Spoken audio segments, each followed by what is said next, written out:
Hi hello welcome to our channel. నేను మీ journalist Sai. రాజకీయాల్లో కూడా సినిమా డైలాగులతో డిప్యూటీ సీఎం పవన్ కళ్యాణ్ ఆకట్టుకునే ప్రయత్నం చేస్తూ ఉన్నారు. తిరుపతిలో మామండూరు అటవీ ప్రాంతాన్ని పరిశీలించారు. అలాగే ఎర్రచందనం గోడౌన్ ఆయన పరిశీలించారు. అటవీ అధికారులతో ఆయన సమీక్షించారు. అనంతరం మీడియాతో మాట్లాడుతూ 2019 నుంచి 24 మధ్య భారీగా ఎర్రచందనం స్మగ్లింగ్ జరిగిందనే ఆరోపణలతో వైసీపీ సర్కార్పై తన మార్క్ నిందేశారు.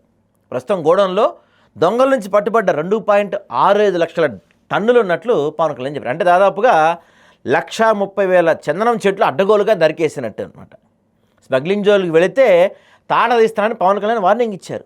మహారాష్ట్రలో నిర్వహించిన ఆపరేషన్ కగార్ లాగా ఇక్కడ మరో ఆపరేషన్ చేపడతానని గట్టిగా హెచ్చరించారు.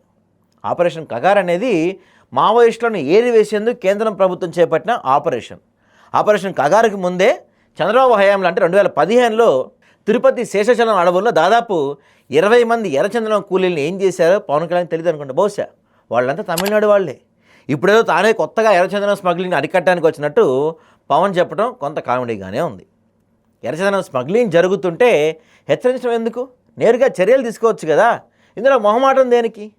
అటవీ శాఖ మంత్రిగా ఎర్రచందనంతో పాటు అన్ని రకాల వృక్ష సంపదను కాపాడేందుకు కృషి చేయాల్సిన బాధ్యత పవన్ కళ్యాణ్కి ఉంది.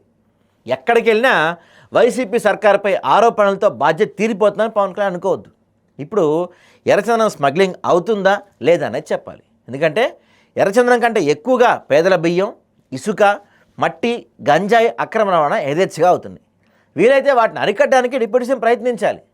సినిమా డైలాగులతో సమాజం బాగుపడదు, ఆచరణ ముఖ్యం. ఆ దిశగా ఆయన అడుగులు వేయాలి. అధికారంలో వచ్చేప్పటికి 1.5 years అవుతుంది. ఇంకా వైసీపీ పైన ఆరోపణలు గుప్పిస్తూ పబ్బం గడుపుకుందామంటే సమాజం ఖచ్చితంగా అంగీకరించదు.